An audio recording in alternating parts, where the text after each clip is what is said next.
see us. I see you, specifically you, Aura, I don't believe you. Oh, there. Nope. looking Nope. There it is. confused. You look like somebody who either just woke up or just got out of cryo sleep, or either of one of those. I Accurate? mowed the lawn. That's basically the same thing. I mean, given the heat wave we've been having, it's funny. Earlier this week, I watched a video of somebody who spent 24 hours in virtual reality. Like they had a VR headset on, and they were playing Ocarina of Time for 24 hours, and then giving their experience afterwards. Like they took naps with this thing on. They were not able to take it off for a full day, and I can only imagine what it must be like to deal with the gigantic headache that would give you, and then to come back to the real world and be like, there's depth. It's weird, and that's what I imagine mowing the lawn is like right now. You don't have lawns in Florida. Y'all don't have that down there. We have lawns, but it's 98 degrees out there, and I'm not mowing that lawn today. You mow spiders instead? I mow spiders. By the way, update. I got them. Ladies and gentlemen, we got them. You did? I saw the tweet about that. I was very excited for you. I was too. When you said, for those of you who don't know or who didn't listen to last week's episode, TBL had a visitor in his office. I did. A little eight-legged stranger, literally as soon as we started the stream, drops down from the ceiling as slow as can be, lands on my camera, and then scurries away. So, okay, yeah, you guys were here for the last show. I had to basically keep my eye on him, watch him go down. He worked his way down to my desk, crawled onto my Nintendo Switch Pro controller, and then disappeared. I moved the controller over to an isolated part of the desk. I tried to keep it away from everything else. I kept an eye on it. But when the stream ended, that thing was gone. And I was concerned. He was gone for a full day. I think it was, it might have been Tuesday morning, early Tuesday morning when I hopped out of bed, came down here at about 9 o'clock in the morning, and I'm setting things up, getting to work. And I noticed some movement out of the corner of my eye on my very periphery. There's that sumbitch on the wall. Didn't have anything by me that I could grab, so I just you hear that? Reached over, punched it, and then went to go wash my hands because there were legs on it. But we got him, ladies and gentlemen. We got him. Perfect. Thanks for all what he the was doing wellness. what he was doing while he was gone for 24 hours, right? Stop it. He was planting little mini spiders all over that house, Oh dude. my god. Stop it. You think the battle's won? No, sir. It is just beginning. Oh, that is just Stop the first it. front. Spiders have like 400 babies, man. Stop it. And how Cut many that eyes out. do those babies have? And that's a lot of eyes that saw me murk daddy. That's all I'm about to say. What are the eyes of Savathun? Mm-hmm. Does that mean I get a wish? Is that how that works? You kill the thing and you get the wish? Because I wish you hadn't said that. Because now, when this stream is done, I'm going to have to fumigate my office. Thanks, Aura.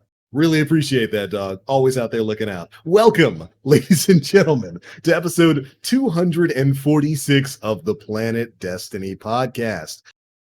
We are your hosts, back for another week of Destiny. And we've got some pretty interesting stuff to talk about this week. We had an exotic quest go live. We had a new weapon drop. We had some of Dan's favorite weapons make their way back into the loot pool. And we've got a very special guest tonight. One, the only, Zoe, TTV. Thanks so much for joining us tonight. Hi. Hey, how you doing? I'm great, thank you. How are you doing? Pretty good. Sorry I had to bore you with the spider story at the start of You're all all of good. this nonsense. That rambling is the way this show generally goes. So for the sake of the audience, maybe some people out there who might not be acquainted with you or your channel and all of that, why don't you tell everybody who you are and what it is you do? I'm Zoe. I stream Destiny. I love doing raids and low man challenges.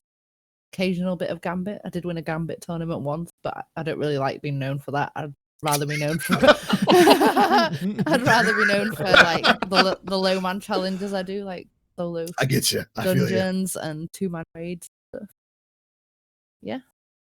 I mainly day-to-day do Sherpas. I love helping people do raids. Like somebody will come in chat, say, oh, I don't have Whisper. I'll be like, right, get in here, let's go. Things like that. Just general PvE help and raid help and hanging out with my friends, having fun. I do like to go into the PvP side sometimes too.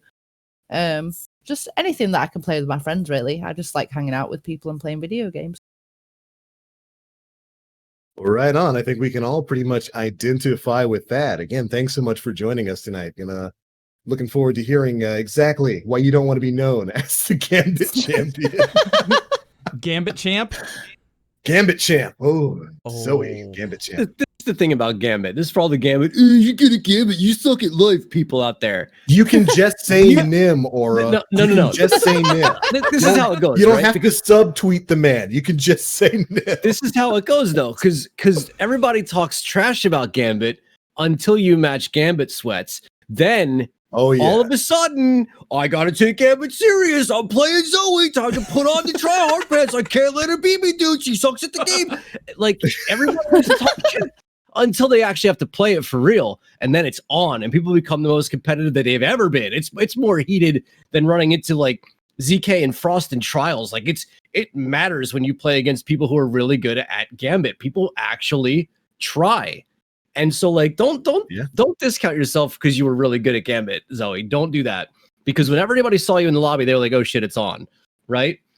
I just I was talking to somebody the other day and they was like, oh, Zoe, she's known for winning a Gambit tournament. I was like, I don't know what other things now. just Some of the low man challenges you've done. Well, as far as I'm aware, I'm the only girl player who has 2-manned every single raid boss possible. So that's pretty cool. And I've also solo flawless the 2 older dungeons, and I've soloed the new one. Haven't got around to solo flawless in that. Okay, so jumping off of there, what was your favorite boss to 2-man? Insurrection Prime. Yeah, Ooh. okay. It's just so it's much harder now because they've taken out ball skating. But when ball skating was in, I just used to love skating around the map. It was so much fun. And it's one of those things, it's like you have to learn it to the point where it's just part of you, because you cannot stop to think. You can't like be like, oh, what do I have to do now? You literally have to be like, do this, then go straight away and do that. You have no time to think. You literally have to practice that 2-man until it's part of you, and that's when you get it done. Yeah, I was gonna say that's a very mechanic heavy fight.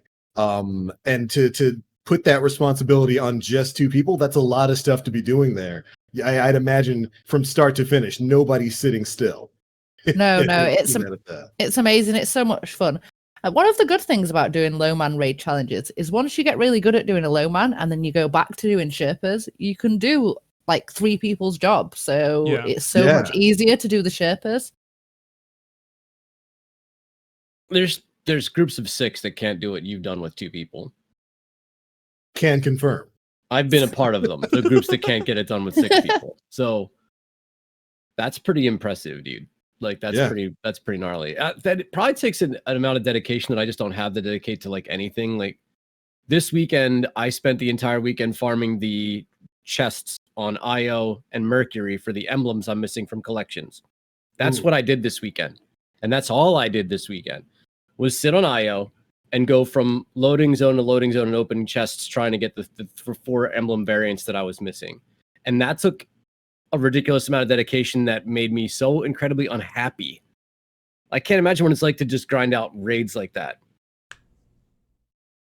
To the point where you know them so mechanically back and forth that you can 2-man something like Spire of Stars is terrifying to you me. You can't 2-man Spire of Stars. Okay.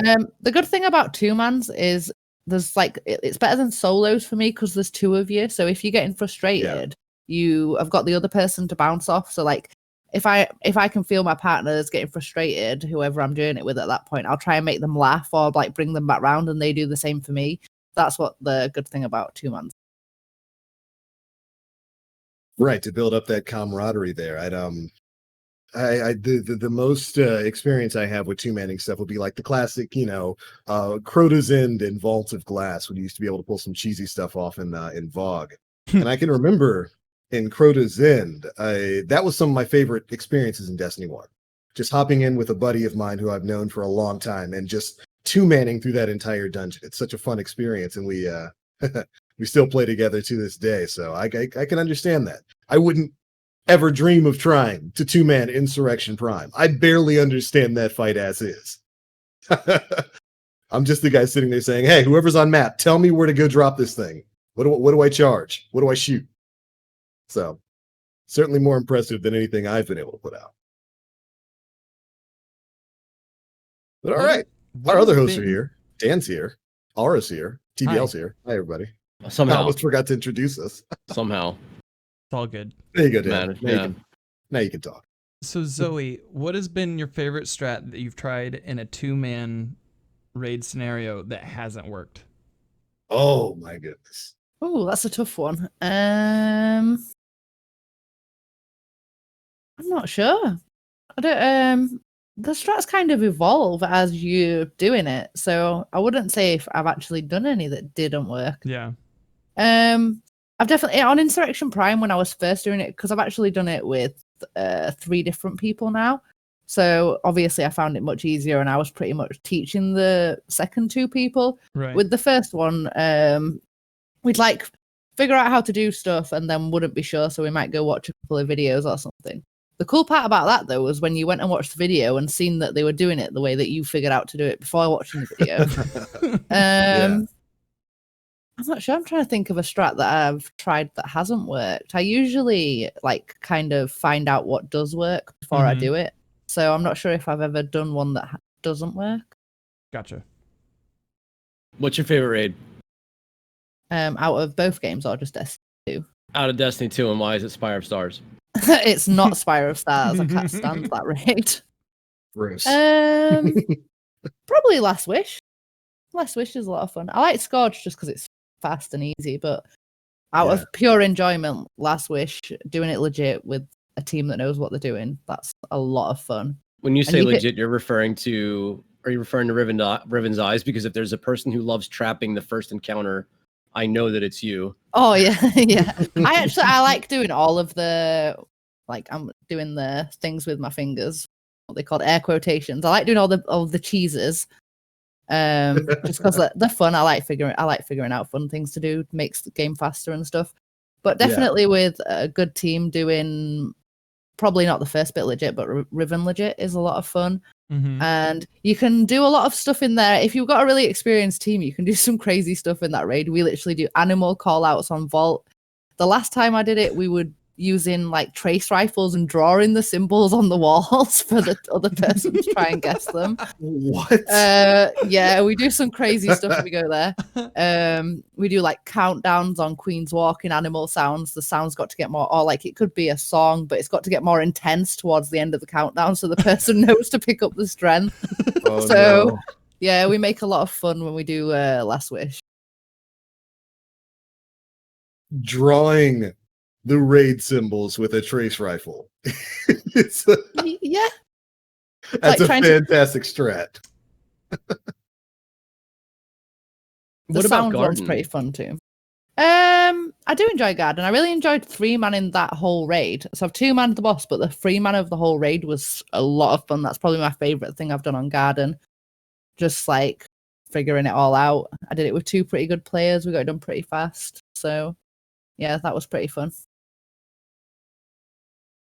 Okay, so that naturally kind of leads me from raids to the lesser raids, the dungeons. You've gone through. You said you soloed all of the dungeons, right?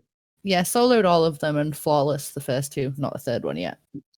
So you're still working on flawlessing going through prophecy. Do you have any tips for people who are trying to maybe do the same thing? I'm not sure. It's a bit glitchy, this one. So like Yeah. I've had more problems with this one with stuff going wrong that I don't feel like was my fault than with any of the other ones.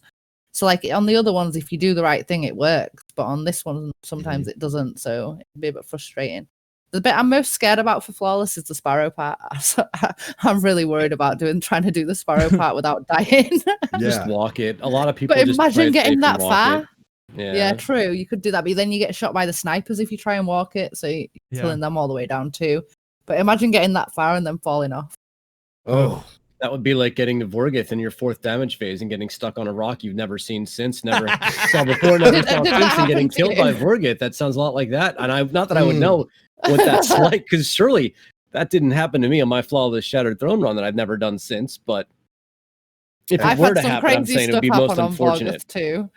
I actually had so Vorgoth basically pinned me to the wall, but not like no. low down where I could move. He like pinned me up in the air to the wall and let the witch just kill me. I was like, "Are you serious?" That was on one of my flawless attempts. Oh, he caught. What did he catch you mid jump? And Yeah, he just like pinned me to the tag wall. you. I could Mhm. not move.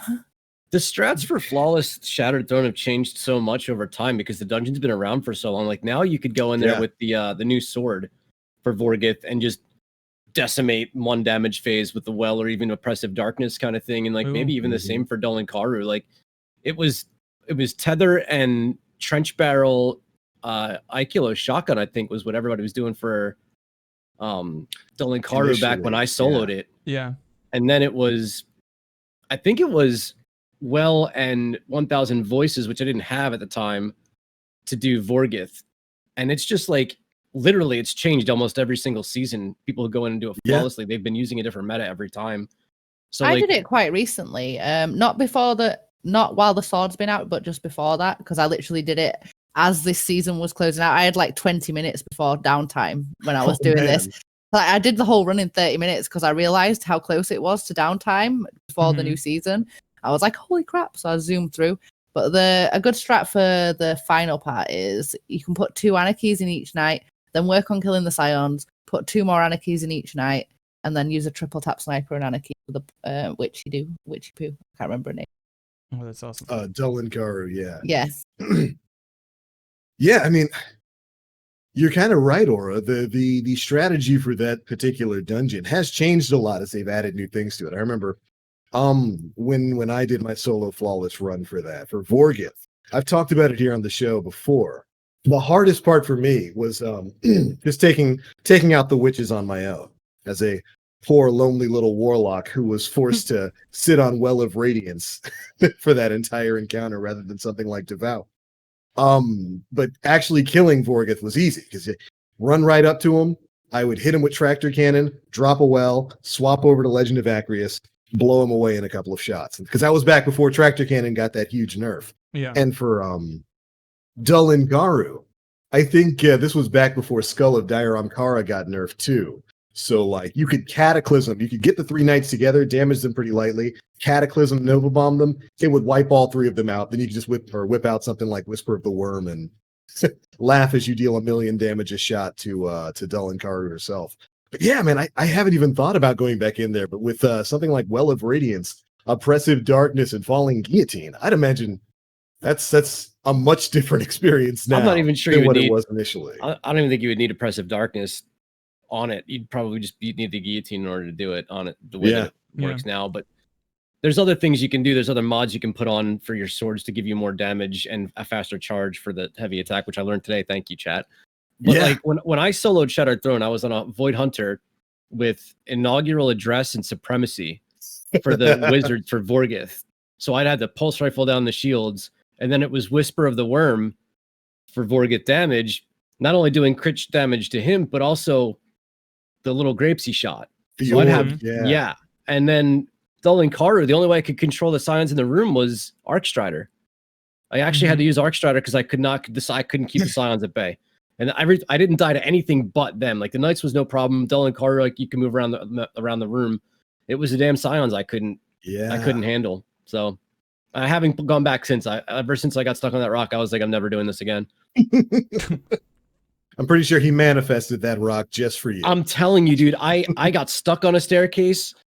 Like I forget the name of the map in Crucible, but there's this one corner where there's a little itty bitty pebble sticking off of the wall. And if you hit that pebble at the wrong angle, you stop dead and you can't turn the corner. And I am constantly getting engagements at that corner of that map. It drives me crazy. And like, that's what happened in Vorgith. But I spent 8 hours in that room. Like, I know that room. There was nothing there for me to get stuck on.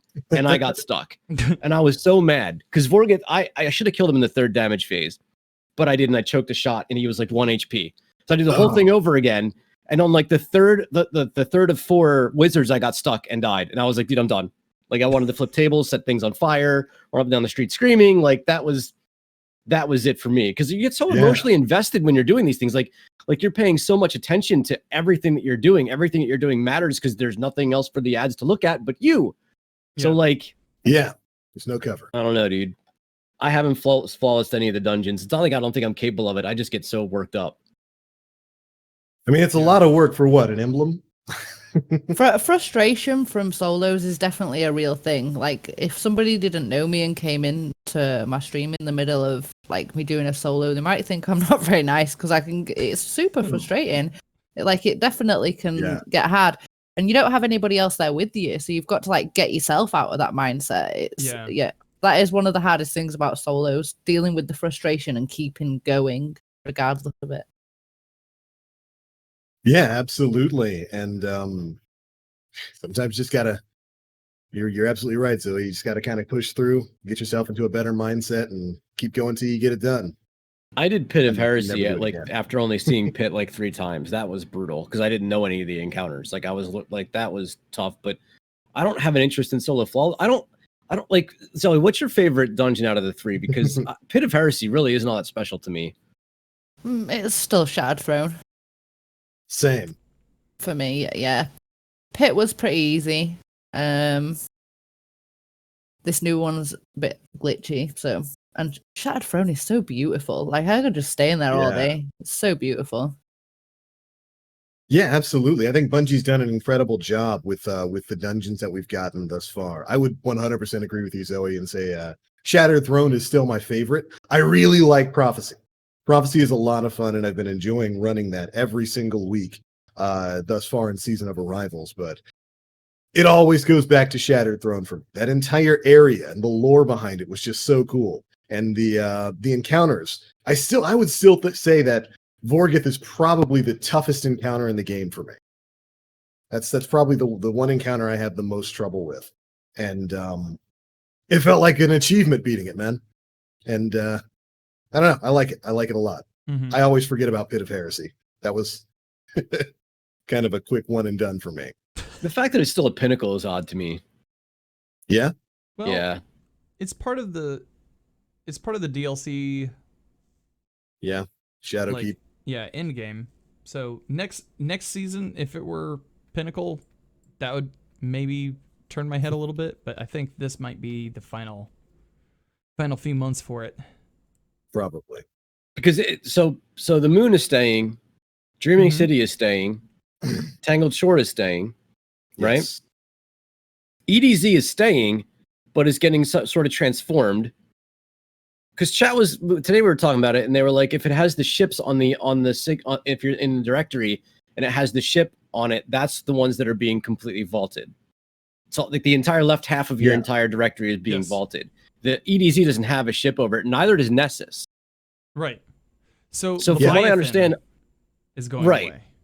Right. A lot of it's being sunset, but not like EDZ's kind of getting a transformation because we're getting the old Cosmodrome, right? I'm not sure we're going to be able to load into Trostlin or whatever. We're getting the old Cosmodrome. I'm not sure what's going on with Nessus specifically. Zoe, what planet or moon are you most sad about it leaving? I'm not Say sure. Titan. Come on, say Titan. If you want an honest answer, I'm not really sad what about any answer? of them. Yes. Titans and Aurora. Well, so I'm not really sad about any of them. Oh my leaving. word! I'm looking forward to new content. Like I can't wait. I'm just so excited to be able to do Vault of Glass on PC.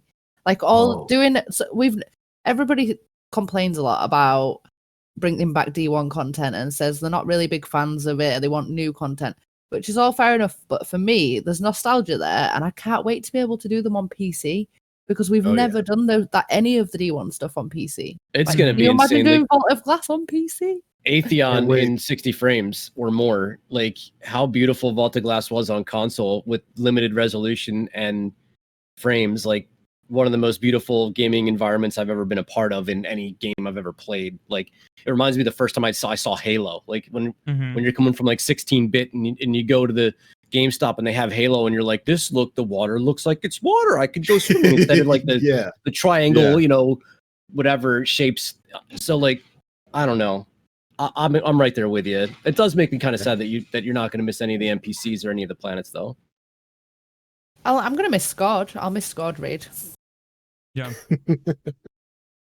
I'm right there with you. Like, bye Titan, bye Mercury, bye Io, bye Felicia. Nobody's going to miss Mercury. There's not a single what strikes person. are we gonna lose from?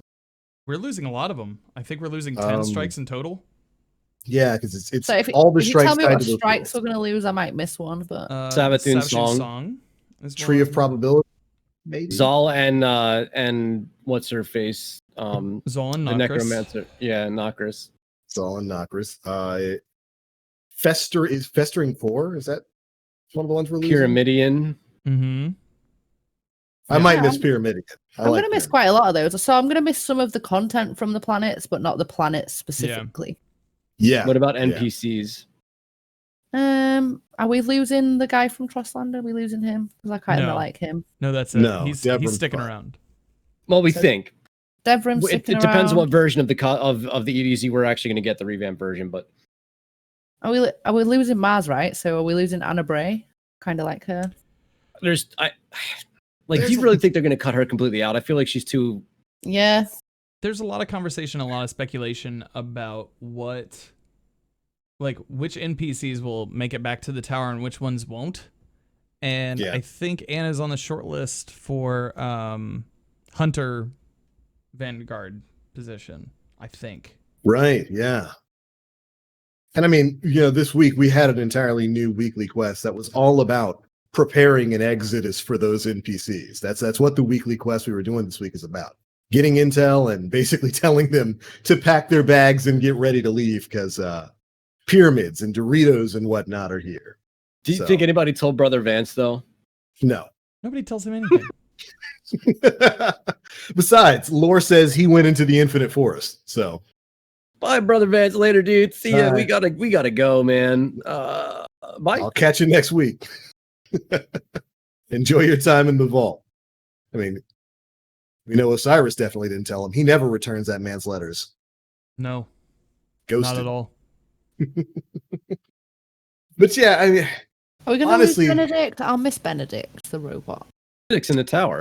Yeah. yeah, he's in the Well, tower. Yeah, but what need is there for him if we don't have the Yeah, Leviathan If we're not in raids? the Leviathan. He goes back to Sweeperbot. Or he just turns into shambles on the floor. What if he turns into shambles on the floor? I'll cry. Sad. What if he turns into shambles on the floor and then the sweeper bot has to sweep him up? That's Was he Dark, originally Dan. tied to Vault of Glass though? Wasn't there something? I don't know. Because Sweeperbot came from Destiny 1, right? Sweeperbot came over Yes. from the original tower. Yes. Wasn't there something my. involved in that? Maybe I might be going back to original Destiny 2, like Vanilla D2, where he was revealed as like the NPC, right? After we beat Leviathan or somebody beat Leviathan. yeah. He was Yes. revealed as the NPC for it. Yes. Yeah, So- that's when he was revealed as the NPC for the vendor for the raid stuff. They might I just don't do away with raid vendors anyway. I can't imagine there's gonna be a vendor for Vault of Glass. Like there's not a vendor for Garden of Salvation, right? Yeah, it's only the Or Leviathan Last stuff. Wish. Yeah. Because that was the token system they had for everything back in Vanilla D2 that they rapidly and thankfully, in my opinion, moved away from. At least in terms of raids. Yeah, I mean, we still have it. Still there It's for just- everything else. Yeah. I'm not sure though. I mean, it's still kind of weird to me that they're getting rid of stuff like Leviathan. Especially, we had Moments of Triumph this week go live, which has actually done a pretty good job of revitalizing some of those old raids because as a part of Moments of Triumph, they've removed the weekly limit on raid rewards that you can get from the raids and raid layers in the Leviathan. So stuff like the Spire Stars, the Eater of Worlds, you can run that stuff as many times as you want and get as much loot as you want from it. The weekly cap has been removed, which I think is fantastic. I wish that had happened a long time ago, but I'm certainly happy that it's happening right now. And it's a little weird to me that they do that, and then they're going to get rid of all of it in another, 2 months? Yeah. I don't know. It's a little odd to me. It's odd to me that they would get rid of do you the not raid. see the logic behind why they've made it so you can farm it now? Because Oh, they're getting rid of absolutely. it, that's the Mhm. reason. Yeah, absolutely. But it's just Bungie's taking, I think, a big chance here with this whole DCV vaulting of major activities like their raid and whatnot. I can't think of too many other MMOs out there that completely removed access to older raids in order to make new ones. I think it's a good idea ultimately because it's getting us stuff like Vault of Glass. It's probably going to get us stuff like hopefully Wrath of the Machine and whatnot coming back, as well as new content on Europa and whatever's going to be coming in expansion packs beyond Light. But it's a big move, man, because that was a big bit of content for a lot of people.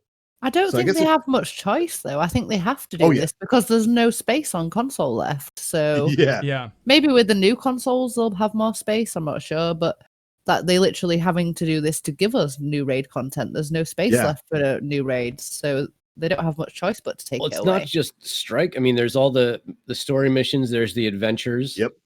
There's the forges Yeah. that are tied to. Yeah. You know, I find it.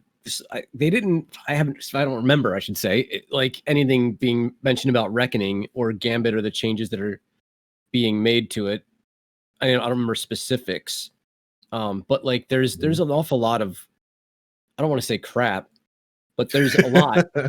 Because it's not just the Yeah. adventures, Yeah. but there's the heroic adventure portion of it too. And then Curse of Osiris, you had 4 different adventures that had the 4 different endings to them. Like, so it's one Yep. trip through the Infinite Forest, but there's all this other stuff that happened once you got through. Like, there's an awful lot of information and space that's tied up in content that is kind of weak. And some of the adventures are kind of neat in the way that they developed over time and how what we were working on originally the first year Destiny 2 came out is kind of coming to fruition, and we're seeing hints of what they were talking about now. That stuff's Yeah. really, really exciting. But like even just as I was farming all these chests this weekend, I was getting a lot of year 1 armor and weapons, and like you can just see how rushed everything was if you look at the thumbnails of the weapons and how like the artwork of the weapon wasn't as refined. Like if you look at the little thumbnail of armor that drops now, it looks so much more polished. And so like they're getting rid of all of that too. The game's going to be a bit more visually appealing. And I like, it was astonishing. If you go back and look at some of the stuff in collections from like vanilla year 1, the difference in the art team has made after 3 years of this game. So like, this is a good thing. It's jarring, I think is a good word for it. Mhm. Yeah. But I agree with Zoe. I think this is a positive, and I'm gonna miss a lot of things. Dude, I love Titan. I'm gonna shout out from the rooftops. I love Titan. I'm very sorry and sad that Titan is leaving. Io can go to hell. Yes. 100% fine with that planet disappearing. The, Yeah, like I said, go ahead, Dan. there was a point raised by Paris on Twitter earlier this week that a smaller Destiny might not be such a bad thing overall. Yeah. And so, at least for longevity, because if they're resetting all the activity down to like a select set of things per week in order to build on them and hopefully build meaningful content onto it, then we could, like you said, they're getting rid of a lot of fluff, but that could make the stuff more meaningful down the line. Yeah, I would hope that it certainly makes their content more focused. Because this game is closing in on 200 gigabytes across basically every platform. It's Rather massive. large. It's a massive, massive game, and they couldn't just keep adding stuff to it. Which is why, yeah, I'm perfectly fine with them sunsetting content, as it were. I don't think there were a lot of people playing the heroic adventures on Mercury or going through a lot of the patrols, at least before this season, on planets like Io and all that kind of stuff. And if we have to put that stuff in the vault for a time in order to get, Europa, in order to get the Cosmodrome back, maybe in order to get some other returning content from Destiny 1 like Venus and whatnot back in the future, or whatever it is we're going to be getting in the future, I'm okay with the trade. I think it's a pretty good trade. I might miss some of those PvP maps though, because Mars is going, and is it Retribution on Mars? Or is that Earth? Somebody look that up, because It's Retribution, red. It's very red. that's my favorite Retribution. PvP map, and I You're don't talking want about it the to go donut, away. right? The big The circle. donut, the Yeah. donut of death. Yeah. I didn't But, realize the Crucible maps were leaving. I think they said they are. I know Paul Tassi had a long list of items Yeah. that were leaving just from his estimation. I don't think a lot of these were confirmed or not. I just placed the link in the chat. But Menagerie, Curse of Osiris missions, Warmind missions, Altar of Flame, Convergence, The Burnout, Javelin 4, Pacifica, Wormhaven, Retribution, Solitude, Meltdown, and Emperor's Respite. There's no Ooh. there's no way they take all those. They only have like Those 8 are- Crucible maps to begin with. You're gonna Yeah. take 6 of them? Like, what are you talking? There's no Yeah. way. Unless they're reintroducing basically all D1 Crucible maps or just a bunch of new ones. And I can't imagine they're going to be introducing as many new ones as they would be removing with this. I could see them taking away Emperor's Respite because it has something to do with Leviathan and the assets for that. So I don't know. Yeah. But everything else, Like Burnout might be one of the best maps in Destiny There's some too. good maps there, man. You know, and Javelin might be the best Crucible map that Bungie's ever done. yeah. That might be Really? the best Crucible map Bungie's ever created. I love Javelin is for me is a map that has every kind of encounter you can get in. It's got close range combat, it's got mid range combat, and it's got long range combat. There's very few maps Yeah. that can offer all of those things in one foul swoop. So I'd be really upset and sad if those were all getting sunset. Yeah. But No, like I I don't said, know. this hasn't been really confirmed by Bungie. It's more like Paul Tassi just off the top of his head saying, okay, these are all the things that are like that belong to these locations. Prepare for them to leave. Yeah. essentially. Here's hoping they clarify that sometime soon, because I would be bummed with a lot of those Crucible maps disappearing. Like Gora said, there's some really good ones in there. Burning Shrine, Javelin. I would agree a lot with Javelin being a great map. That was my favorite of the vanilla D2 Crucible maps, and I'd be sad to see a lot of those go. A lot of those are a lot of fun. But again, I that's such a heavy volume of maps to remove, and I Mhm. can't imagine they'd be replacing them with the same number of new maps. So 10 new maps. yeah, that ain't happening. That's like a whole Absolutely new game. not. That's a whole brand new Yeah. game. Yeah. Zoe, Please I got a open question up. for you. We Go talk ahead. about sunsetting weapons a lot. We talk about shifting metas a lot. What are you going to miss in your arsenal as we move into September that you're no longer going to have access to for in-game activities? What's a weapon you're saddest about? To be honest, I don't know off the top of my head which ones are not going to be here anymore. Is Mountaintop leaving? Yeah. All of the pinnacle, ritual, whatever you want to call them, weapons, every single one of them is going to be left behind. Mountaintop So is Mountaintop the reason and things are Recluse. leaving. Mountaintop, Recluse, your Revoker is also. If you have a All right, pinnacle they're weapon, all- you just saying all my favorite weapons right now. yeah, if you have a Well, pinnacle people weapon, are out there it's probably hunting the gonna go Death away. Adder, thinking that the Death Adder is going to take the spot of the Recluse with the right perks on it. That's why you see a lot of people going after Death Adders right now. Yeah, that's why the Recluse comment- is not too bad because there's definitely other options for Recluse. Losing Mountaintop's a bit sad. Even though Yeah. maybe in some ways I think it's good, but obviously I've done most of my challenges and stuff with that gun. I really like it. I'm happy that the exotics aren't going to get sunsetted, so you know they're all safe. I'm not too bothered about PvP weapons specifically because you can still use those if you want to in normal PvP. So that's not like they're gone only from end game PvP like trials. Yeah, I'll definitely miss the pinnacle weapons. Well, so before we started the podcast, I was running the story mission on IO for my Hunter because I haven't played Hunter yet this season. And I made a comment about O-Rings Maul and how I was like, this is way different than using a mountaintop. And I didn't think, I guess that's why you didn't make that much of a comment. It was like, this would be one of the weapons moving forward that if you like using a grenade launcher, this is what your option would be. You're talking about O-Rings Maul or Truth Teller right now. Or Truth Anyway. Teller, yeah. Is Supremacy moving forward? Because if that's moving forward, my PV meta will be a triple tap Supremacy, some kind of submachine gun that's good, probably Death Adder. I've already got a decent roll on that, and Anarchy. It's a Last Wish specific gun, so I believe it is moving forward because the drops from Last Wish, the weapons and the armor, I believe are not being sunset.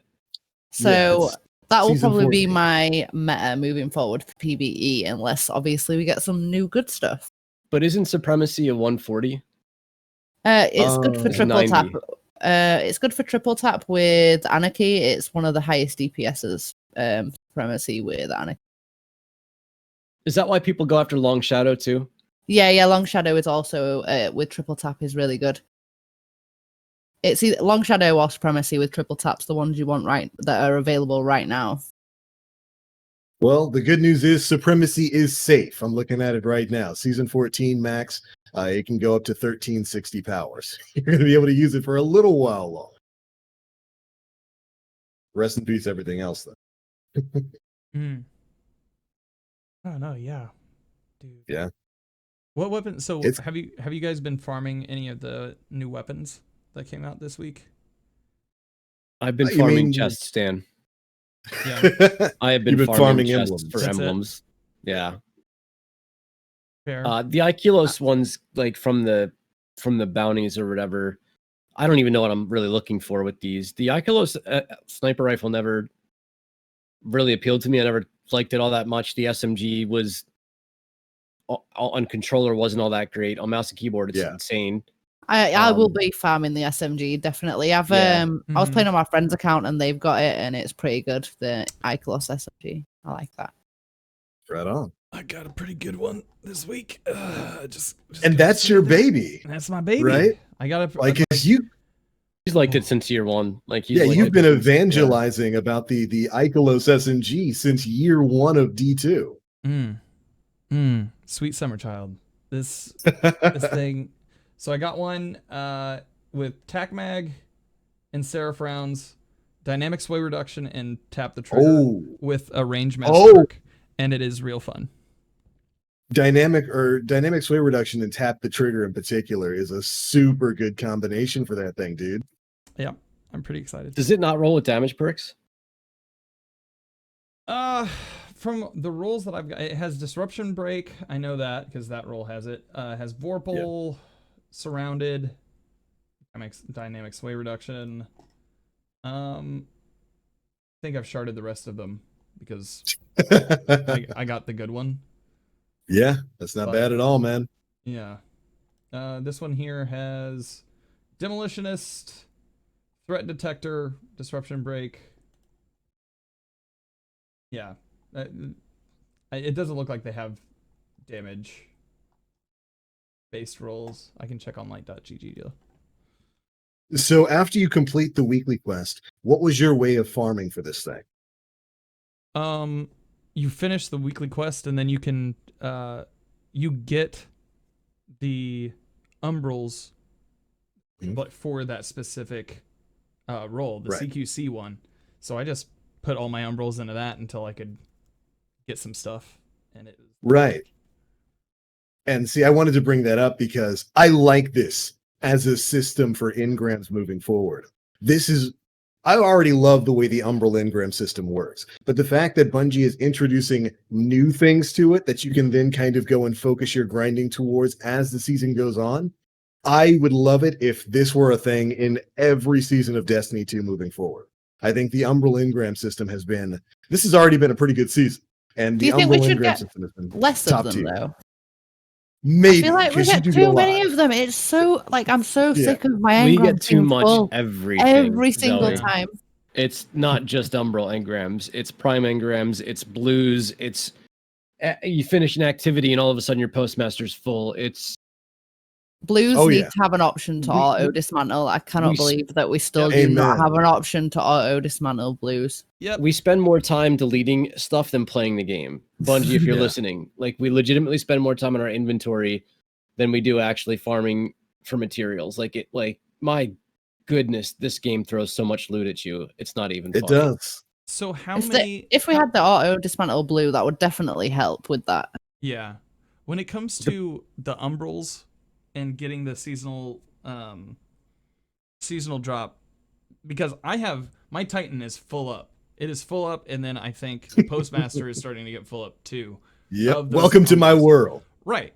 And so with that, is there how would you tune that? How would you tune it to be less. How do you tune it to be less rewarding? I guess is the wording. But it's that I not would use. rewarding. That's the thing. Okay. Just because I got, I don't even know what the hell the name of an obscure piece of armor is with a 50 stat roll that I've dismantled 80 times. That's not rewarding. Yeah. Rewarding is getting a high stat roll piece of armor, something that's going to increase my power level, or something that I'm actually going to use. And what we're getting is shards. And you need bad stuff in order to appreciate good stuff. I get that. But this is a whole level of shit. Like if I dismantle 10 straight umbrals and they are all garbage, that is not rewarding. That's annoying. That's time consuming. That's time I'm not spent out in the wild, possibly earning something that's more rewarding. Like you just turn the knob down like one tick. You know what I mean? Mm-hmm. Just one. Just maybe we don't get 3 rewards after every activity where it's 2 blues and a warlock bond with 1 energy that's 1050 power level. Like, Yeah, it's the you you describe it in really kind of a perfect way, in that giving me armor that is 48 stat roll, 51 stat roll, 52 stat roll that's not a reward. You're basically giving me materials, but with the extra step of having to decrypt it, and that's not a worthwhile reward for And completing delete any it. sort of activity. Yeah. So I don't know what they would do with that system other than just not give you as many things, but I don't know how well that would go over either. This I is think where like the casual player is going to be like, dude, but I don't get to play 8 billion hours a day. And I don't have a blah, blah, blah. Yeah. And it's like, if you play at all, you're going to get like you're just going to get the shit thrown at you. Like you just play the game and it's in your inventory. I mean, I'm at 20,000 legendary shards. I just hit 10,000. What are they called? The upgrade material that you need, not the prisms or the golf ball, but the one step below that, the masterwork something or other. I don't even know what they're called. Enhancement cores. Enhancement cores, maybe. Yeah. I mean, I'm at 10,000 of those. Like, I don't know. I mean, Zoe, tell me if I'm off base here. This isn't rewards. This is trash. No, I agree. I agree a lot. Getting loads of rewards when they're not useful rewards. Are they really rewards? Mm-hmm. No. What if you I could think we should get. Obviously, we shouldn't get the exact thing we want every single time, because then that's not fun either. But there's got to be somewhere in the middle we can go here. I wonder if there'd be like if the recaster or whatever should just have an option where you can turn in these umbral engrams for shards, Or maybe upgrade materials. I would like that, because I do think there needs to be more sources of masterworking and infusion materials in the game, and not as rewards for Grandmaster Nightfalls. That's not worthwhile. Right? I still Dan? haven't done a single Grandmaster Nightfall. Same. I don't need to. I mean, I did them to get Conqueror, but there's no need to do them this season because, like, yeah. if it's like the flawless title, where it's the same flawless title again this season, which is why I'm not going to bother playing trials except to get my 7 wins for the Moments of Triumph. Yeah. If it's just another Conqueror title, what?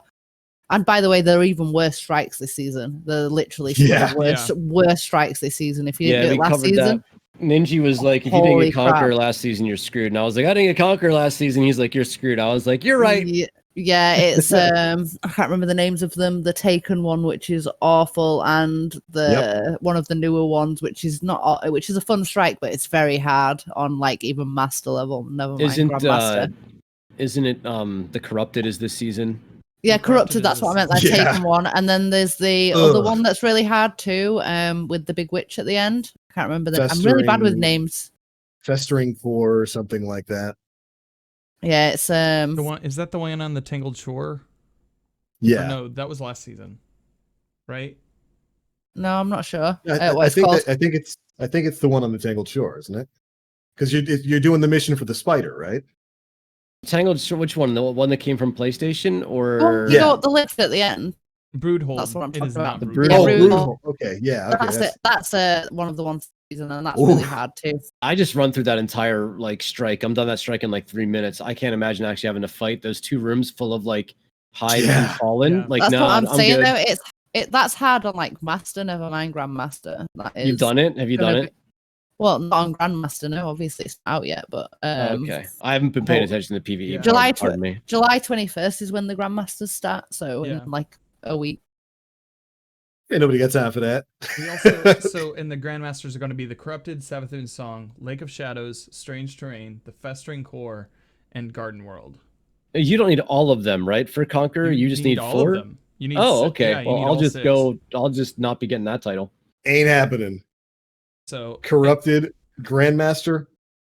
I don't know. I like a challenge. Maybe I will try. I need to get my power level up a little bit higher. Maybe I will give it an attempt because I do enjoy a challenge. But I can for some imagine- reason, and Zoe, I'd like to pick your brain on this. For some reason, contest mode difficulty and Grandmaster Nightfall and modifier mode difficulty feels like 2 different versions of a challenge, and one is not as much fun as the other. And I'd like to know how you feel about that. I feel like it feels a little bit like forced difficulty, if you know what I mean. Like Yeah, the only difficult part is if you get hit once by an ant, you're dead. that's it. Like that's the only difficult part. Everything else is still the same. There's no like harder mechanics or anything. Like I don't know what they could stick in there to make it something more fun, but I don't know. Like on a Grandmaster, you take a detour and go fight a small mini boss or something. I'm not a game dev. I don't know, but I'm just adding fake difficulty by making you so underpowered that you get one shot by everything is not that fun to me. Like I did them just because I want to be able to say, yeah, I did them. PvE challenges are my thing. Look, I did it. But I wouldn't say I particularly found them fun. And even some of people who are like 10 times better than me that I did them with were still dying just as much as I was. It's just getting one hit by everything is not fun. Right. Especially that one which last season with the Legionary nades. Oh my god. And then like you wouldn't even know it landed next to you, and the next second you'd be dead. Does concussive dampener matter? Because concussive dampener is what saved my solo heresy run, because those grenades got pretty obnoxious when you were at the having to unlock the door or whatever. And so concussive dampener actually let me survive those grenades. Does that matter in Grandmasters? It's what it does is it reduces the damage from enemy grenades essentially. So I didn't try them in Grandmasters, but I did use that for Prophecy for my solo. So I'm not sure at that level if it would help too much, but I'm sure it would help a little bit. Like when you get up to that level, you're going back to using things like minor resists, major resists that you would never even think of putting on like for most activities now. But when you go to like being so underleveled, you have to kind of find those builds that'll give you any little thing that will keep your health. Yeah. See, I think you've tapped into something really serious there, because Bungie has had a problem, really, I think, since Destiny 2 came out, with shoving in artificial difficulty into some of these harder modes. I think it started way back in year 1 of Destiny 2 with the prestige raid modes. What did they do? They made it artificially more difficult by upping enemy levels and then restricting your loadout. Locking you in. By then telling you what you had to take and use. And I always thought that was the wrong way to approach things. I thought that And was it's fun really though. I thought it was creative. You thought it was fun in year I 1 did- to have to go sidearm in Leviathan? I did, because I was using stuff I wouldn't normally use to do what we did. And I remember specifically, and it might have even been with Zoe, honestly, because we played a lot back in Eater of Worlds and well, it was mostly Eater of Worlds days. Like we played together quite a bit back then. And like I didn't mind what was it like? It was like sidearm and rocket Sidearm launcher and like any rockets and scout yeah. or And like something. that Yeah. brought like an element that I had to play a certain way that I wouldn't normally play, but I was still effective as a player. And it's it's kind of the same now with having to put unstoppable rounds or anti-barrier. Like it's kind of the same thing, but feels way more annoying because because of the enemy in particular that you're fighting, more so than the guns I'm being forced to use. And I didn't mean to Actually, I derail don't you. I'm mind just the saying, like, I champions. thought that was fun. I actually don't mind the champions. I like the different type of champions and having to do a certain thing to each different one to be able to kill them or to stop them regening health. I actually don't mind that at all. Especially because it's on, as long as they keep it so there's a mixture of things you can put those things on, so you're not being forced to specifically use one thing. So like if it's like use a submachine gun or an AR to put this on, I prefer that to specifically having to use like one bow thing. or pulse rifle. Well, or... right now for the Unstoppable, there's even things like a melee which works with the Hunter Smoke, which my friends have been having fun with. So I actually quite like the champions. I don't mind them as being an added thing. It works Just- with any just melee. maybe not that at you could throw, Grandmaster right? level. So it It could does. work with Top Tree Dawn. It could work with Middle Tree, Hammer Titan, Smoke Grenade. Like anything you can throw it functions with, right? Yeah. I think so. Yeah, and with the Hammer Titan, you can recollect it and. That thing is very underrated. That thing in Crucible is a lot of fun with Doom Marches, It's by the way. If you good. haven't tried it, Yeah, it's Yeah, really good. somebody was telling me about that. I'm gonna have to try that because Doom Matches is 100% my favorite exotic right now. It I like- chains the lightning when I you run throw around it. in Crucible and like hit somebody 2 times and then 3 people around me die and I just run off going, Yep. it's not overpowered. Shh. Yeah, through the wall This- too. It does not know physics. It literally Yeah. goes in a straight line no matter where you are. So it will actually go literally through a wall, directly through it. If someone's on the other Yeah. side, it's pretty wild right now. Hammer is silly. Yeah. But yeah, I think my point there was just that when it comes to these difficulty modes like Grandmaster and stuff like that, I would love to see Bungie do something more creative than just dropping an enemy who's 50 light levels above us and, artificially jacking up the difficulty by telling us what we can bring in there, whether it's champion mod or dictated by champion mods or them purely dictating our loadout, which is something only 2 people I know of liked, the second of which being Aura here. First said I liked it in Nightfalls. I said I didn't mind it in raids because In raids, yeah. right. But the barrier to that is there's a really good chance you got a good roll on a weapon that's going to be sitting in there. Whether you got a good bad omens for rockets or there's 800 different sidearms that are usable right now. Oh, they're good. In PvE. Yeah. They're very good. So like, and even back then they were with the Last Hope and the whatever else was the meta Last at that Dance. point. Yeah, there was quite a few options. The thing about it is I don't know, man. I don't know what I'm trying to say. I didn't mind it in raids because there wasn't special enemy types that we had to fight against. There was just our normal Yeah. enemies. With the way the champions work, and if you're not creative or free thinking enough like Zoe, where you're like, I could just throw a hammer at this thing for unstoppable. Like I'm a dumbass. I'd never put that together. Right. Mhm. I'm the idiot literally running up to this thing to melee it. Like, so like maybe that's where Bungie was coming at with these angles. They were trying to find ways to see how the community would strategize and complete these things. Because I'd imagine that Bungie's in the same way, where they're going to sit back and be in awe of how all these different like concoctions that the community was able to come up with in order to achieve these goals. But artificial difficulty is one way of looking at it. I think there's some aspect of creativity to it too, but I agree with everything. Like just turning a knob and calling it difficult isn't all that ingenuitive to me, kind of thing. Yeah. It's I mean, essentially you're just turning glass on and saying, go get it done.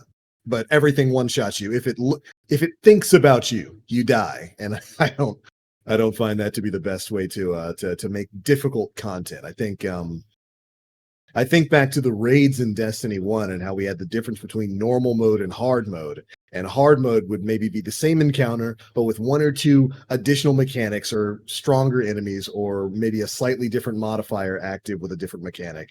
And Do you know- I wonder. Do you know what I liked about that most? Is usually the ways that that they made you do it in the challenges or the hard modes usually Yeah. ended up being the best way to do it.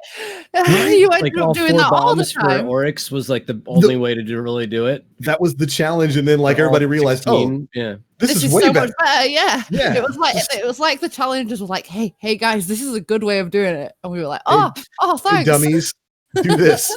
Was Golgoroth I like challenge? What was Golgoroth's challenge? Everybody had to grab the gaze, right? Everybody had to grab it the was like- gaze and then run around to swap it. Bring around the Rosie. Yeah, everybody yeah, had I to go in a remember that. line.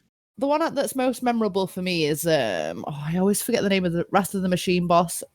The end of that where you had to do the plates behind, Mm-hmm. and Yeah. it gave you your super too. And like we was doing that before that even became a thing, because we were like, oh, how cool is this? And then Yeah. it became a thing when it was Pretty super. I can't remember if it was challenge or hard mode back then, but yeah, whichever one. Yeah, I'd like to see more stuff like that incorporated into the in-game difficulty activities, stuff like your Grandmaster Nightfalls, your dungeons, your raids, and all that kind of stuff, rather than just throwing an enemy who can one-shot me. That's all I'm saying. Let me ask you this. I'm going to go to Golgoroth for a second, because the way that room was designed and the way that room played out, to me, when you're looking at it, learning it for the first time, and then you learn how you actually do it, it didn't make sense to me that there was 6 different like balls you could drop into the ground to do damage, and you only ever used one. Like, did that ever seem like a failed design where, like, why wasn't there something involved where we would use more than one? Like, did anybody ever use more than one for a damage phase in that? Like, certainly in the first couple of months, people were going through like 3 or 4 of those things. just odd. It wasn't to me. until everybody, optimized their loadouts and their damage for it and figured out exactly how it was working. And then, in hard mode, when what was it, like one person who gets chosen can't stand too close to everybody else or they explode. You get as the timer ticks down, somebody becomes infected with the thing and becomes a bomb. Yeah. And if you're not paying attention, attention, you blow up, and then you become a cursed thrall. Or if you Yeah. aren't paying attention and you want to kill your friends. guilty. Either or, yeah, which is definitely something that we experienced a few times. Definitely did that. What was your favorite raid in D1, Zoe? I'm stuck between Vault of the Glass and Vault of the Glass. I don't know what that was. Vault of Glass and Wrath of the Machine. Oh yeah. It's a hard choice between those two because mechanically I loved both of those. Probably Vault of Glass has the edge because it's what made me fall in love with video games, and like I'd played before most of my life on and off, but I didn't get super into video games until I did Vault of Glass, and I was like, this is so cool. There's 6 of us in here figuring this out and working together, like to fight a boss. I just found it really cool, and that's what made me fall in love. So Vault of Glass will always have like the extra little place in my heart because of that. A good Yeah, answer. right on. Yeah, That's I a like good it. answer. I like it. And it just kind of harkens back to all the great experiences Bungie's been able to create thus far with this franchise. Yeah. Such fond memories of Speaking- running Vault of Glass. Yeah. Of How do you- crazy cool things. Sorry, I didn't mean to cut you off. Okay. Sorry. How do you feel about the new exotic weapon? Oh boy. Oh boy. The Ruinous Effigy, of course, as an exotic quest dropped earlier this week alongside Moments of Triumph. And this is one of the most creative weapons Bungie has ever put out. I would say it's one of the most creative weapons any FPS has ever put out. It's a gun that drops a relic that you get to dunk. I like it. It's a lot of fun. I've had a lot of fun with it. What about you, Zoe? I actually haven't got to use it yet. I've been so Really? busy this week doing raid helps, like I'm not even kidding. I've only managed to get the quest done on Friday, and that was because I was like, right, I'm just gonna do this quest at the start. It's okay, chat. You can wait. Let me just do my own quest. It's now Friday, and I still haven't done it. Please. So yeah, I haven't even shot it, not once yet. Fortunately, I will get it's a around lot to of it, but there's just a huge demand for raid helps right now, and I Yeah. like Yeah. doing that. So Yeah. been doing Those will that be a around lot. all season. Yeah. Because of moments. And so I went and did Ruinous this week.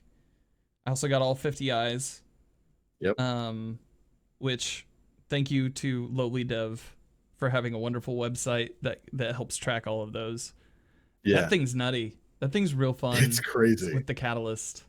If the catalyst is if you do damage to an enemy with the orb in any way, whether by blocking and creating the dome around you, by slamming it on, by dunking it on somebody, or by hitting them with it on the short blow, that basically is like a debuff that is specified for your friends who also use that weapon. Yep. Which is bonkers. It's crazy. It does so many things that like we're not gonna even cover. So if you block with it, you suck health from the enemies that you are draining. Yep. From it. It blocks almost every stop mechanic in the game, with the exception, of course, of the Reckoning Bridge. Yeah, The, I can't shield, stop it. Shield bop. It won't block the shield Can't booping. stop it. It blocks everything else but that. And then you can light attack with it, or you can slam with it. And no matter which enemy you kill, which I think should be a change, by the way, if you kill a red bar with it, you get 30 ammunition. If you kill a yellow bar with it, you get 30 ammunition. Like it does kind of feel like there should be something in there where if you kill a red bar, maybe you only get 10, and a yellow bar you get 30 or something. That's the only thing that I would say might need to be a change. It does seem kind of cheap where if I ran Escalation Protocol today trying to get the Polestar 2 Ghost Gel, and I kill a Thrall and I got 30 ammunition and I'm taking down wizards and knights and even the bosses with it. It's very strong. It is such a creative weapon. If you're out there and you're listening and you haven't gotten it yet, take care of that quest. Have some fun with it before it gets nerfed. Yeah, I mean, it just might, because there's so much to talk about with it. You're right. For those who don't have it yet, basically it's a void trace rifle. You kill an enemy with it, that enemy gets turned into a void orb that you can then pick up, or your allies can pick it up. You have a light attack with it. You have a heavy attack, which is the Rift Slam from the Rift game mode back in Destiny 1. And the Rift Slam has a pretty wide and strong AoE. It hits pretty hard. Or you can block with it. I think it gives you about 50% damage reduction, and it's got a huge AoE field. So anything that walks into it just takes latent damage. Oh, it and blinds it. It also blinds while you're blind. Like, it does so many. Helm of Saint 14. Dude, I'm telling you, it does so much stuff. Helm of Saint 14 effect. It'll blind whatever walks inside.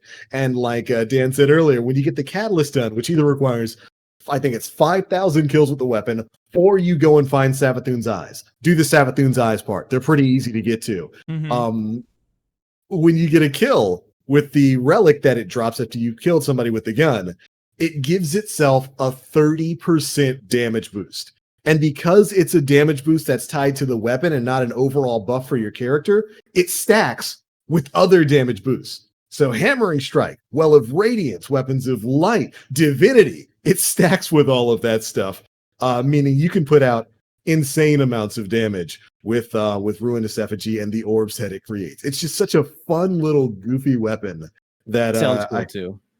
It sounds cool. It sounds everything cool. about it's cool. It's just a really cool gun. Definitely one of the most creative things Bungie's ever done. Yeah.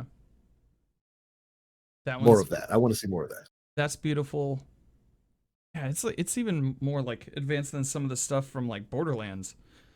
Yeah. It's just nutty. It's a nutty weapon. The Moments of Triumph or this just started till the end of the season, right? I think it's till the end of the season. Yes, it's still September 22nd.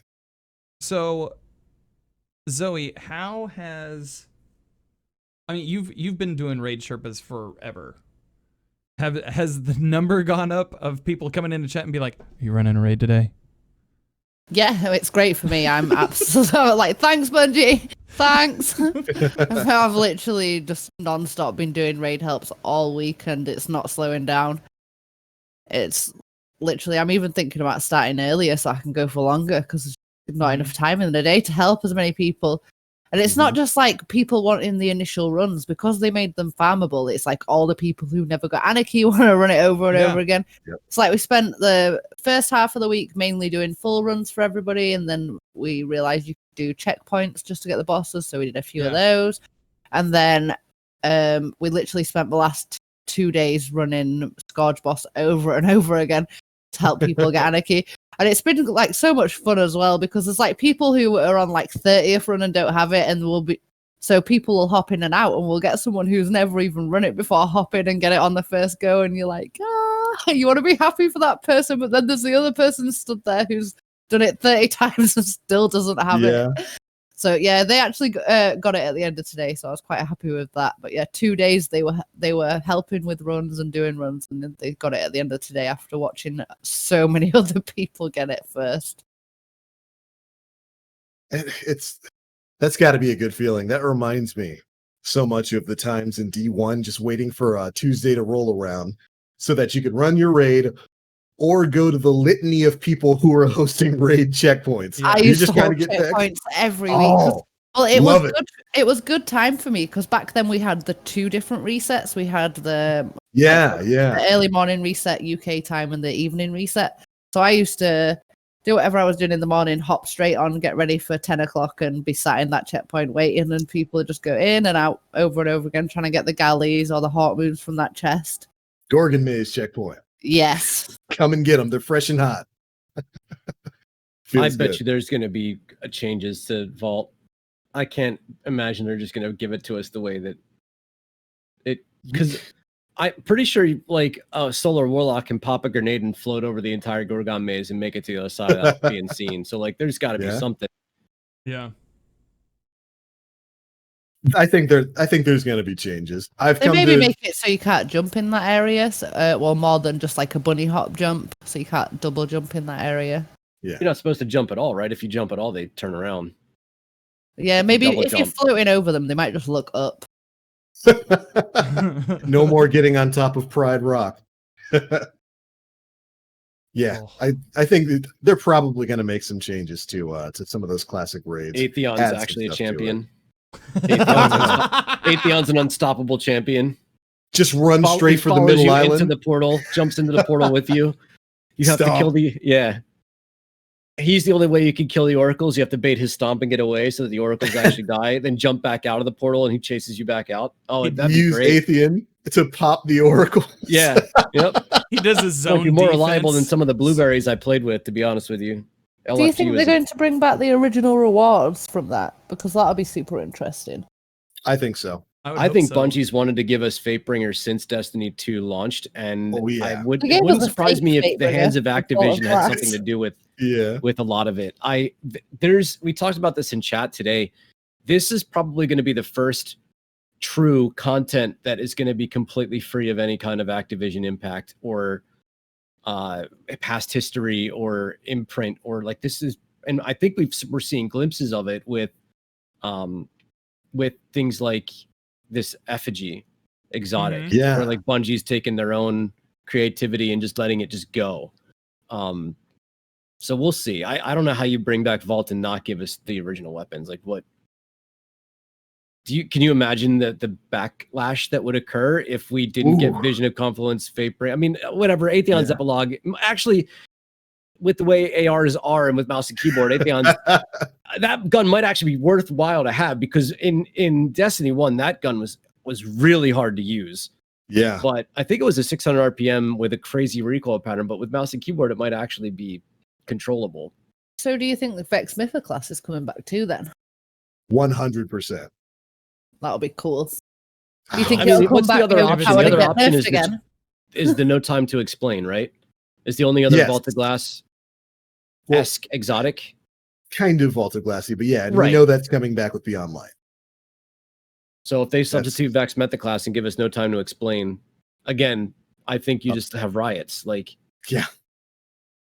as amazing as Vault of Glass is as an experience, it is amplified exponentially by the fact that the best guns that Destiny had ever had were a result of it in your Fatebringer and your Vision of Confluence. They are the two best weapons in their classes. I'll argue till the sun goes down that And Vision the was the best shotgun scout was insane rifle. as well. The yeah. Vault of Glass shotgun. I Found- can't remember the name of it. Found Verdict. Found Verdict. Oh, that was insane. Ooh. So I don't know how you. I just don't understand from a developer standpoint how you do that and not have those be the rewards. And I don't want the exotic Fatebringer. I want Fatebringer. Well, I mean, with energy hand cannons as a thing now, that could legitimately be how it is. All the Vault of Glass weapons might be energy weapons. I'd be fine with it. Yeah. Just saying. Give me my Hezen Vengeance.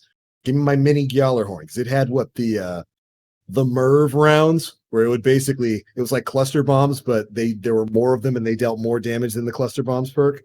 By the time I'll take I it. got that, I had already had Gallahorn and like never fired a shot of it. Rest in peace. Yeah, I can't see them bringing back Vaults of Glass and not bringing back Vaults of Glass weapons. I assume Yeah. there's going to be some changes to them. I don't think they're going to be one-to-one recreations of the Vaults of Glass weapons from D1. Although I hope, like Zoe said, I hope it's the 1.0 Vex Mythic class. I want to 3-bolt people from ridiculous ranges, but I can't see them bringing back the raid and not bringing back the classics. 'Cause the weapons were as much a reason to run it as the experience itself. The Fatebringer had Firefly, right? Not Yes. Dragonfly. Firefly. And did the Oxygen have Firefly, or did it have some other perk? It had Dragonfly, but it had the Mega Nura perk, which basically made Dragonfly bigger. I wonder if they landing could give us like headshots. original OG, actual functional, does damage, true to itself Firefly.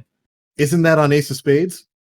Ace of Spades has a perk Memento Mori with the catalyst that makes the Dragonfly effect stronger, but it is a PvP weapon and doesn't do enough damage in Firefly to wipe a Guardian. Now, I was having a lot of fun with it in Momentum Control because it actually does kill Guardians in Momentum Control.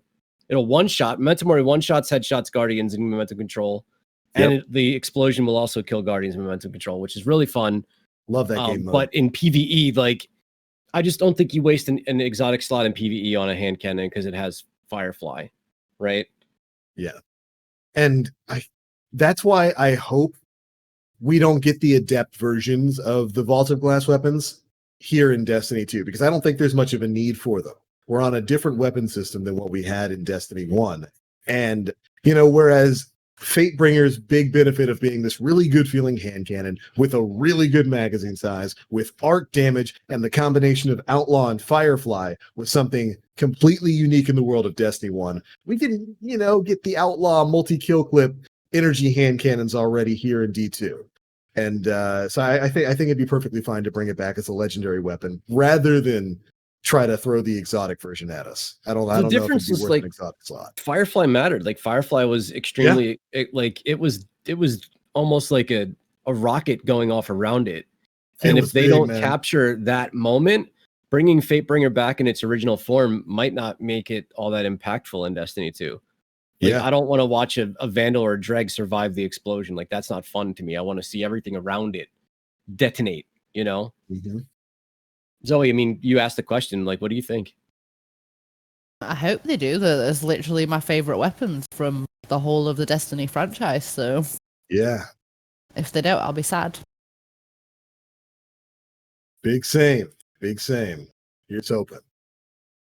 Like I said, I can't imagine them bringing it back without giving us those classic weapons. So yeah, fingers crossed, Bungie.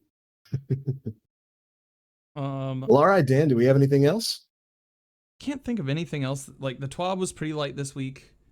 Yeah. Moments of Triumph arrived. How far are you guys in on it? Are you guys almost done? Or... Yeah, I've been farming chests, Dan. I've been farming chests. Rest in peace. As soon as the event went live, I was at 13 out of 15, so yeah,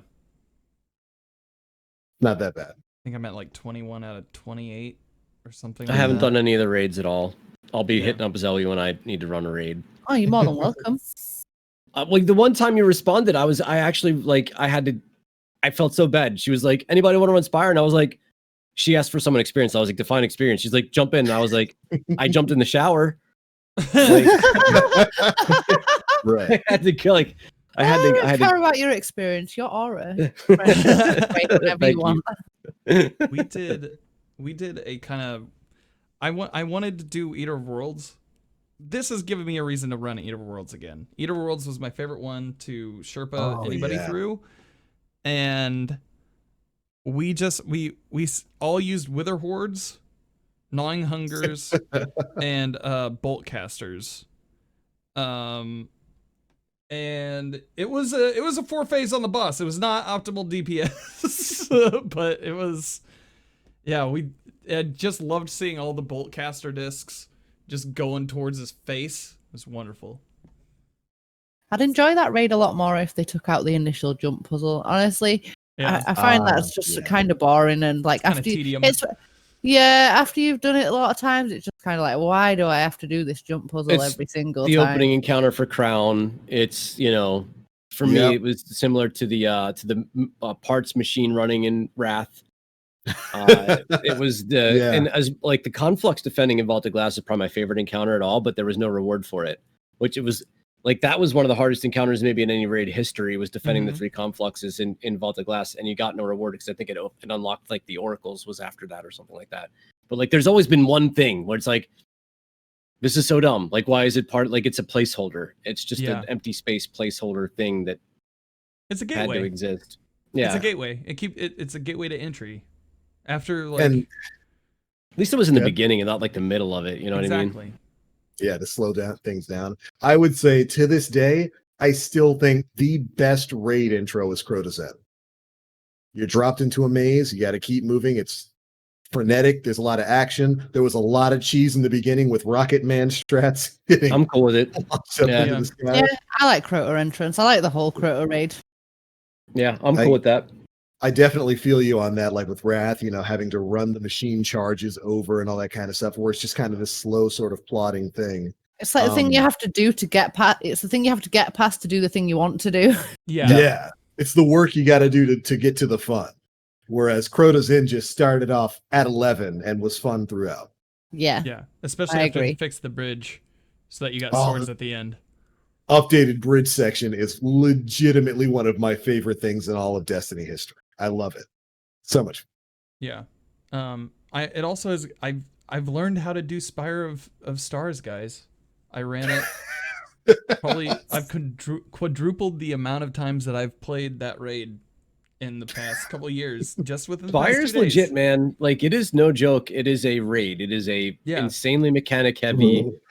A lot of moving parts, a lot of roles. Nobody really gets to take a time off in it. No breaks. Kind of raid, and I like that. Yeah. I know almost everybody, probably 99.9% of people hate it, but if you look at a lot of the raids in other games that are MMOs, it's kind of similar. Like, that's probably the closest thing to other MMO raids that exist. Like, what is it? Elders, is ASO have raids? I forget. I was watching a couple of broadcasters do something, and like, there's not way more than 6 people, but like everybody's got something to do in order to make it work. And Spire reminds me of that. And I understand that a lot of people do not appreciate the fact that they actually have to do something, but I like it. I don't like Sherpa in it. That's probably a better way for me to explain how I feel about it, because I actually don't mind the raid. If I've got a experienced team, it's pretty fun to do that raid. But when you're trying to Sherpa that raid, it's difficult. I mean, you have to run it three or four like times just so people kind of understand what their role is and how their role. Like, your role, not only do you have a role, but your role kind of changes as the entire encounter progresses. Like, it's unique, and I like that Bungie did it. And it makes me sad that more people don't want to partake or learn. Because that's what I think a raid should be. I think there should be a lot of that. Plus the amount of action. Like, holy crap, the ads have no chill. No. At all. And I've grown to appreciate that over the past couple of days. I think the barrier to entry for me on that was like that raid boss. I don't know if my teams just had wiped a lot prior to the boss, and then we get there and it's 2:30 in the morning and we're all just kind of punch drunk. It's like, guys, what are we doing here? But it over the past couple of days, especially today, it kind of locked in. Shy was kind of being the shot caller, and he like broke down the 8 steps or so that it takes in order to get to boss phase. And I was like, oh, okay, so it's back plate, front plate, back plate. Then somewhere in there you have to throw the ball. You have to play hot potato between one another, and then the people go up. They hit the ships. I hit the wrong ship. You got to hit the ships, and then you go back. You play more hot potato until you go over to the window and just hit him with Wardcliff Coil. Got it. Okay, cool. Yeah. So he was like, it wasn't until I think we ran that like 5 times today to help people get their clears, like just that checkpoint to get their clears, just to see the inner workings of all of that. So it was quite impressive. Yeah. It's a mechanically very, very interesting fight. It's just a lot of fail states. Yes. To get to damage phase. There are like 5 different fail states there, and if one person messes up their job, wipe, start over. Mm-hmm. But that was what, Vicarious Visions? They're the ones Vicarious who Visions. made that? That was definitely a VV raid. I think your spider's in my house now. TBO. Uh-oh. He blinked. I think something just crawled up my leg, man. I mean, get Layla. Where is she? Does she eat spiders? No. Oh. No, she's pretty oblivious to everything. Well, rest in peace. I'll carry Thanks. on your legacy. All right. Oh God. But Stop living in the dark. Turn on a light. Use that Elgato. Somebody's got to be in them plays. Stop it. But yeah, I think that's fairly it for questions. I think in the next couple of weeks we have Solstice coming up with new armor. Yes. Popping around the corners. I'm trying to It's think pretty. What else? Yeah, it is very pretty. That's all on light.gg. If you're so tempted, we're not going to show any images of it here. But other than that, I think we can start asking questions. Yeah. Let's do it. All right. So far we only have 2 people asking questions, but they've asked multiple questions. So, Gray Fox asks, with raids being the centerpiece of this season and the story leading up to Beyond Light, what advice would you give our returning guardians / guardians who have been here from year 1? Let's start with you, Zoe. What advice would you give to returning guardians? I would say maybe try and find out what are they going to be useful guns going forward, and try and get them before the new season starts. Yeah, Mm-hmm. get those meta weapons because they're taking your mountaintop next season. Another thing, I would actually try to grab. I would make sure that you grab the Taken mods and the Fallen mods. Oh yeah, Yeah, the mods season. are definitely going to be very important. Mods and weapons. Mhm. I'd be writing a list of things you need to get before next season. Yeah. yeah. So I would do that.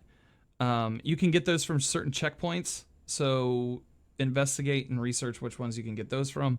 I think the Fallen mods come from Scourge of the Past, the SRL race checkpoint. portion. Yeah. And then the Taken mods come from Last Wish, and that's right before Shuro Chi. So you can kind of put the code in There's for that. 2 right? different chests. 2 different chests. Okay. Mm-hmm. Yeah. And then there are hive mods in Menagerie, right? Yes. Yeah. So grab your mods. I think so. Correct me if I'm wrong. I feel like the armor that is dropping from the raids, since they become farmable, is 1360, right? So the haven't Guardian run it. armor doesn't show that it's 1360 unless they patched it with this last patch, but the Garden of Salvation armor will be able to be 1360. The Mars armor, the Yuga Sundown or whatever the Escalation Protocol armor can go to 1310. Okay. And Yeah. from what I understand, the armor from Last Wish can go to 1360. I do not believe Yes. that Scourge of the Past armor. I don't think, but I So- don't know. I'm looking at my So- helmet right now that I got from Spire today, and it is 1360. Mm-hmm. So it's There you season go. 14 max. So I actually have a list here, courtesy of Chevy, and you want to get the armor you want to get is Leviathan's armor for Hive, Nightmare, and GOS. That doesn't mean Levy actual raid. That means like the off the Leviathan, so Mhm. Menagerie or Crown raid. And you want to do the Last Wish and SOTP to get the armor because they take Taken and Fallen mods. So you don't only just want to get the mods from those raids, you want to get the armor from those raids so you can slot the mods in them. Right. And then you want to get the Dawn, Worthy, and Arrival mods from the Season of Arrival. And all those things go up to 1360 and last through season 14. Yeah. There you go. So well worth your time to be Lot of stuff to jumping in do. those raids right now. Yeah. Anybody else? No, I this think is not- that's- this is not a question for me. Okay. That's it. Yeah. Should check out what weapons are good for the current content you're trying to run. Get geared up. That's Mhm. always good advice. And the raid gear also drops at higher stat levels too. Stats. Yeah. So Yeah, that's maybe always- farm some infusion materials and stuff like that too, because that's super important for leveling. If you have extra glimmer, buy ships, because you can, certain ships, research which ones. When you dismantle them, will give you glimmer back. Doesn't seem Right. important until you want to level everything, and each level costs like 10,000 glimmer. You go for it really fast, Mhm. especially if you want to enter like the raid races or whatever is coming out next season, or high level stuff pretty soon. Yeah. Definitely be doing that. Mex asks, what's the loot pool for the raid exotics going to look like if people haven't acquired them come September? So we have Teraba, Anarchy. Teraba and Anarchy are going away. Mm-hmm. What are some other exotic? We have the Catalyst for Sleeper and Yeah. Telesto going away. That's Spire of Stars and Eater of Worlds, right? Yes. Skyburner's 1K out, Telesto. Will 1K go away? I don't think so. Oh, It's Last Wish, right? oh no, Last Wish is Yeah, staying. that's Right? Last Wish. Yeah. So just Anakim and Taraba. Yeah. So get those runs in. I wouldn't worry so much about Taraba, but I'd be farming Squad Yeah. Anarchy. It's one of the Yeah. best weapons in the entire game, especially for solo stuff. Like a Acreus? lot of Oh, get your Acreus. It'll be useful again someday.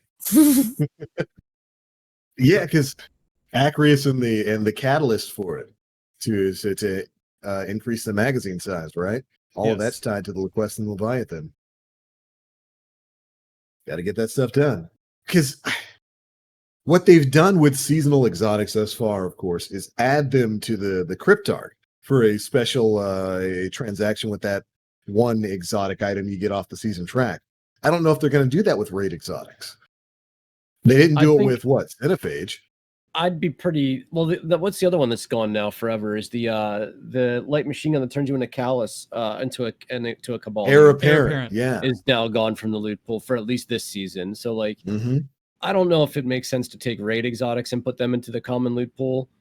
That would make a lot of people upset. Like, could you imagine like grinding Anarchy for countless hours, not getting it, and then I don't somebody think that's going to and happen. they get it? So like, I don't know. I'm not Yeah. about that. I could see I can't imagine that happening. I could see it going to Rahul or Zur with that new like token that you can turn in. Mhm. I can see it going there. Maybe not the catalyst. I think you'd have to change like the location of where the catalyst drops. Yeah. But I could see them going in there as an option. Maybe not next season, but some season down the line. I mean, they're going to have to at some point. I'd imagine they're not going to make it permanently unavailable for everybody. No. There's no way that's going to happen. So I'm sure we'll figure out what they're going to be doing with that sometime soon. Gray Fox asks, picture this pool party. Barbecue, summertime events. Who would you bring from the Destiny universe to your neighborhood barbecue or pool party? Bonus, who would bring the best potluck food? Oh man. I'm gonna punt to our guest. Zoe, who would you pick?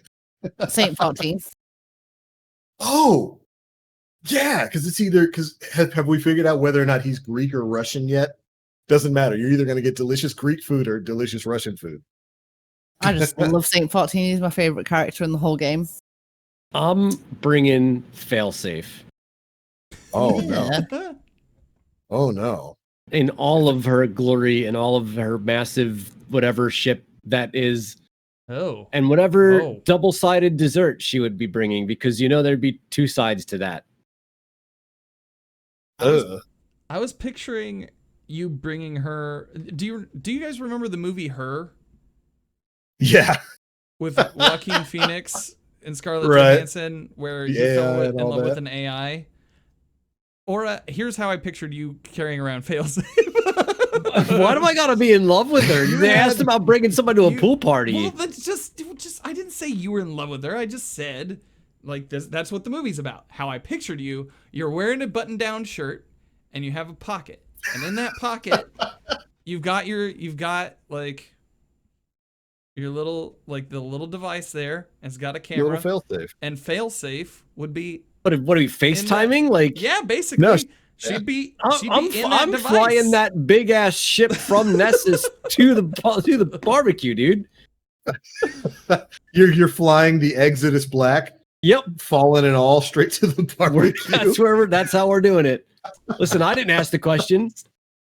You just answered it, right? I just answered. I'm bringing failsafe. Okay, I can dig it. I can dig it. I would say specifically because he's a purveyor of human history, the Spider. If you've read the lore for the Spider, he has got a contingent of well-dressed fallen who do nothing but cook ancient earth delicacies for him. The dude has a hidden vault with like Picasso paintings and stuff. If you haven't read his lore, no, he's got a chef or two there. I'm bringing Spider. He'll know how to grill some meat. I'm gonna bring Asher because he boy. seems like he wants to party. The guy, I mean, he tried out some Vex milk, sure. Turned out bad for him. But I don't know.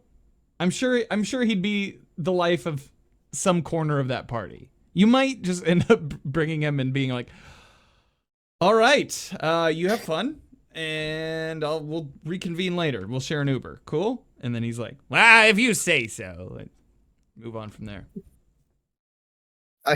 Asher's the guy you bring to this barbecue if you want to have a hangover type experience. Like you wake up the next day and half of Aura is Vex and Dan's nowhere to be found because he's locked on the roof of the Leviathan and you have to spend the next 3 days looking for him. That's how that's gonna go. Spooky. Well, all right. Was that it for the questions? Yes, I believe so. All right. Well, I do believe that brings us to the end of the episode. Thank you so much, everybody, for tuning in to episode 246 of the Planet Destiny podcast. And a very special thanks to our guest, Zoe. Thank you so much for joining us tonight. Yeah, thank you for having me. It's been a lot of fun. I've enjoyed it. That was an honor to have you here. Even if you don't want to be known as the Gambit champion. Yeah, we didn't talk about ACP. What the? I mean, we can talk about it if you want to. Take the time. Go right Take the ahead. time. No, I was joking. So, I've been a Cap fan for most of my life. And by most of my life, I mean like the past couple of years. But ACP, my mind could be changed. Make the argument. So give me a reason why it should be Cap. Because it spells a word. And that's it. That is that is it entirely. So you think that's more logical than the alphabet? Yeah. Yes. I'm gonna say Yes. yeah. So that's pretty much the argument I've had all day. ACP. Ac- Yeah. I want to Google Yeah. ACP and see if Zoe comes up. the truth is, I actually don't care what people do. And I honestly put out that diagram just to help other Sherpas, because when I'm explaining how to do DPS phase to people, I've got them in Discord with me, and I literally say, go to Random Raid Stuff channel, the picture at the bottom, it gives you a description, and then I'm going to explain it to you. And then I'll take them out in front of the boss, and I'll explain which well goes in each place. And they just seem to get it easier than me saying all these words to them, and they're like, eh? So I thought, I bet some other people could use this picture. It didn't even cross my mind that like most people use Cap and I use ACP. I just thought I'd put out the picture and the world went crazy. Yeah. It makes me go ahead.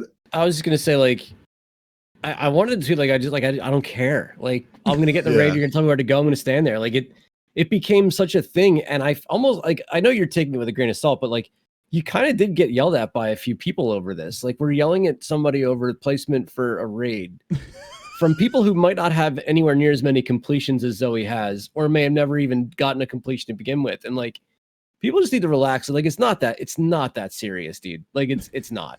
Yeah, I've taken quite a lot of abuse today just for putting out a helpful tweet.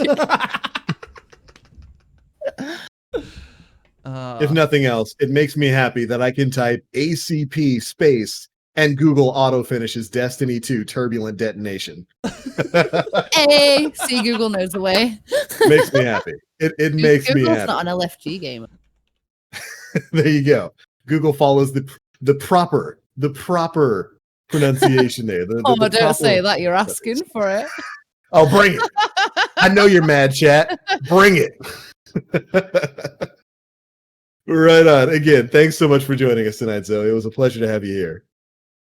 Yeah, as I said before, thank you for having me. Thanks for the invite. It was so much fun. Anytime. I've really enjoyed chatting Destiny with you guys. Heck yeah. Absolutely, anytime. And before we get on out of here, we love to give our guests the opportunity to let everybody know where you can be found across the internet so they can go and check out your channels. So if you would, please take it away. Where are you? On Twitch, it is just Zoe underscore ZOE underscore, and on Twitter, it's Zoe underscore TTV, where you can find There you tweets that will make you angry. Set the community ablaze. I love it. I love every bit of it. Everybody, make sure you go and check her out. And remember, it's ACP. Makes me happy. All right, following that, Mr. Aura. How's it going, man? Hey, I'm back to regularly scheduled content creation, so you can actually find me on my Twitch channel. July's been very more consistent. It's been a lot of fun, and I'm looking forward to more. You can find me at twitch.tv/aura, AURA, or on Twitter, twitter.com/evilaura, 3VIL_AURA. Right on. I was very happy to see you're back to streaming more regularly, man. Good to Yeah, it have you feels back. good. Feels good. Yeah. Thank you. Right on, man. Dan. Hi. My name's Danfinity. You can find me on Twitter and Instagram at Danfinity, where the eyes are L's. You can also find me on Twitch 3 days a week. We are doing Moment of Triumph's helps and raid helps and all sorts of stuff over there on the channel since Moment of Triumph dropped. This week, the podcast is a little bit different. It's only 10 minutes. And yeah, enjoy side quests this week. That's it. Right on. It's a good show. Thank you. And of course, my name is The Black Link. You can find me pretty much everywhere on the internet. Twitch, Twitter, YouTube, all at The Black Link. This week's going to be more of the same. If I have the free time, I'll stream. We'll see. Probably going to be playing a lot of Monster Hunter World Iceborne. We just had a Latrian drop in that, and it's proving to be a hilarious noob check of a fight. I haven't seen this many carts in a long time, so we'll probably be having a lot of live streams of our clears of that as we try to get that thing's armor and weapons all finished up. But all right, everybody, that is it for episode 246 of the Planet Destiny podcast, your guide to this week in Destiny. We'll catch you all in the next one. Thanks so much for watching. Bye-bye.